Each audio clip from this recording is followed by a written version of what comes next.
안녕하세요. 파산관제인 홍현필 변호사입니다. 네, 이번 시간은 성실 신청 사례 세 번째 시간입니다.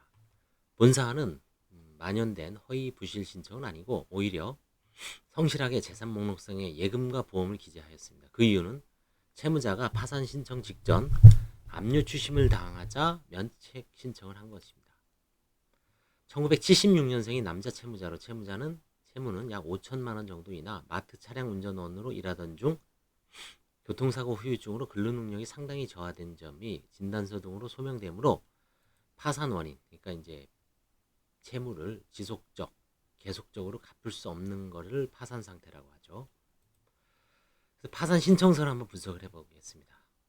재산 목록상에 예금을 있음, 예금 보험 있음이라고 했죠. 예금은 얼마입니까? 500만 원.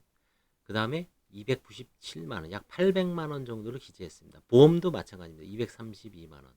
뭐 기재 안 해도 이건 넘어갈 수도 있지. 일단 성실하게 기재를 했습니다.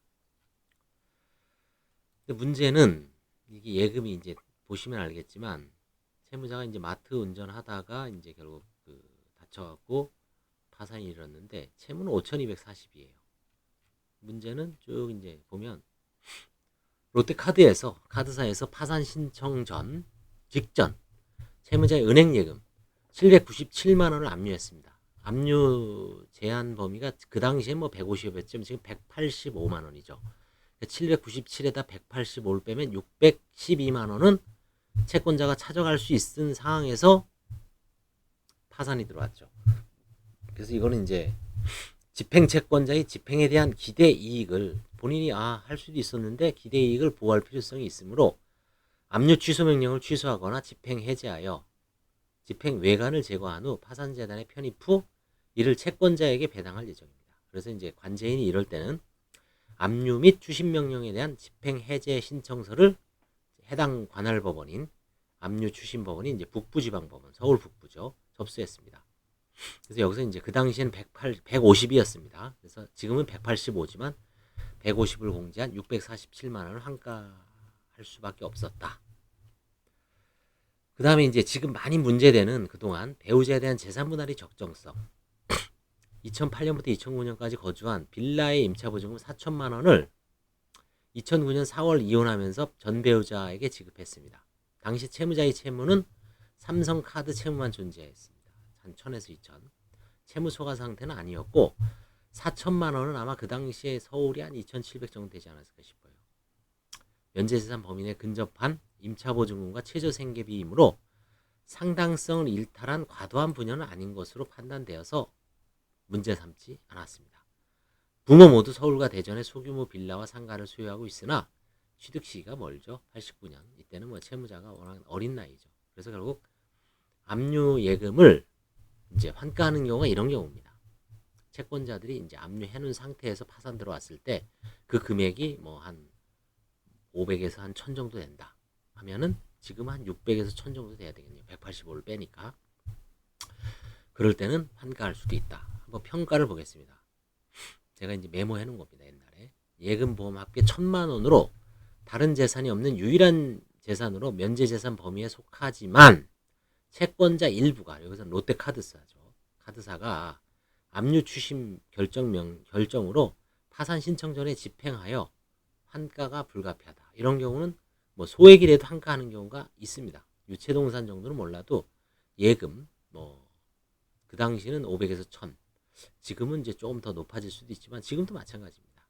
그래서 이 당시에 예금 790만 원 중 150만 원을 공제한 640만 원을 환가하여 배당하고 아까 297만 원은 뭐 150만 원 빼면 얼마입니까? 140대죠. 그걸 엎쳐서 같이 환가할 수도 있지만 채무자 건강이 안 좋죠. 그런 상태를 고려해서 환가 포기가 적절하다고 해서 이제 환가를 포기한 상황입니다. 이거는 이 성실 신청 사례로 뭐 제대로 쓰고 다만 그런 압류 추심이 바로 직전에 이루어졌기 때문에 뭐 극단적으로는 압류 추심이 극단적으로는 790을 환가 포기할 수도 있습니다. 채무자가 만약에 몸이 진짜 뭐 가눌 수 없을 정도로 아프다. 그러면 환가 포기도 가능합니다. 뭐 장애가 있다든지 충분히 아니면 그 자녀가 몇 명이죠? 양육비가 좀 필요한다든지 근데 여기서는 지금 채무자는 부모 외에는 없죠. 부모가 물론 연로하셨지만 배우자하고 아마 자녀가 없었던 것 같습니다. 그래서 혼자의 어떤 부양, 물론 부모를 모시고, 근데 아마 부모는 아까도 봤지만 자산이 좀 있으신 분들이죠. 채무자가 오히려 부모의 도움을 받죠. 이런 경우에는 요 예금까지 좀 포기하기에는 조금 그렇죠. 그래서 예금은 하고 보험은 요거는 포기했습니다. 그래서 이제 구체적으로 이분이 이제 뭐 이 당시에 이혼을 안 하고 아니면 이혼해도 뭐 자녀를 양육을 하고 있었다든지 아니면 부모님이 재력이 전혀 없어 부모를 몸이 안 좋은 상태에서 억지로 부양을 한다든지 이런 사정이 있으면 이거 다 포기할 수도 있죠. 그래서 이 파산이라는 게 비슷한 상황에서 다른 결론이 나옵니다. 나는 그 정도면 넘어갔는데 나는 그거는 관제인이 억지로 한가하던데 그게 100% 모든 균형을 맞출 수가 없습니다. 그렇죠? 그래서 케이스 바이 케이스고 관제인이 성향, 재판부의 어떤 방향, 그 다음에 뭐 해당 채무자의 어떤 다른 상황, 그런 모든 게 맞물려 있기 때문에 비슷비슷한 케이스라도 또 지역에 따라서 다르죠. 서울이 다르고 수원이 다르고 의정부가 다르고 뭐 인천이 다릅니다. 또 뭐 광주, 대전, 청주, 춘천, 강릉, 뭐 대구 경북인 어떤 대구, 그렇죠? 울산, 창원, 부산, 광주, 제주, 그렇죠? 전국에 지금 뭐 16개 시도일 겁니다. 16개. 실제 파산을 하는 데는 좀 더 많죠. 의정부가 있기 때문에 한 17개, 18개 법원에서 하고 있는데 강릉까지 있죠. 18, 19. 그렇죠? 전국이 지금 17개, 세종시까지 17개인데 여기서 세종을 빼면 16이죠. 16에다가 의정부하고 강릉을 더하면 18이 되죠. 18. 18개 법원인 것 같습니다. 다 틀립니다. 그래서 이 점을 유념해서 제가 이제 강의하는 것 중에 아니면 이제 유튜브 중에 이렇게 이론을 교과서를 읽는 것도 있지만 그거는 뭐 그냥 공부하는 차원에서 한번 슬쩍 들어보시고 실제 파산 면책을 하고 있거나 아니면 파산 면책 절차를 이용하려는 분들, 뭐 개인회생을 이용하시려는 분들 마찬가지로 이런 실제 사례를 한번 잘 참조해 보십시오. 제가 보니까 많이 본 거가 아마 여러분들이 이제 선택.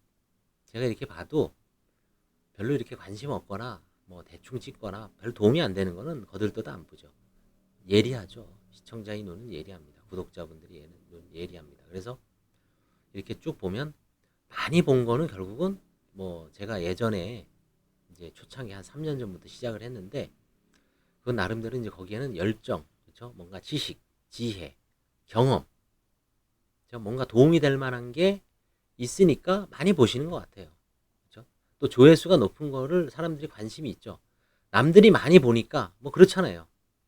1000만 영화라면 나도 보고 싶은 욕구가 생기죠. 근데 가보니까 막 10,000명도 안 들어왔어. 에이, 돈 아깝다 안 보죠. 마찬가지죠. 이게 유튜브를 구독하는 것도 일종의 소비행위죠. 시간, 금 같은 시간을 쪼개는 거기 때문에 뭐 가치 없거나 조회수가 미비하거나 이런 거는 안 보죠. 그렇지만 제 기준으로 보면 여기서 이제 저는 뭐 이제 18,000이 이제 최고지만 대개 이제 한 5,000 이상은 나름대로 5,000명 이상이 조회수로 5,000 이상인 것은 나름대로 뭐 한 3,000도 괜찮습니다.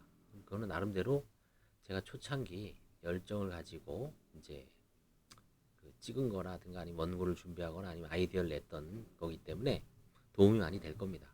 뭐 파산과 관련된 모든 종사하시는 분들은 도움이 될 겁니다. 이번 시간에는 성실한 신청이었는데 불가피하게 환가를 할 수밖에 없는 약간 좀 뭐 운도 없을 수도 있지만 하여튼 이런 케이스도 있다는 거를 한번 유념해 주시면 감사하겠습니다. 감사합니다.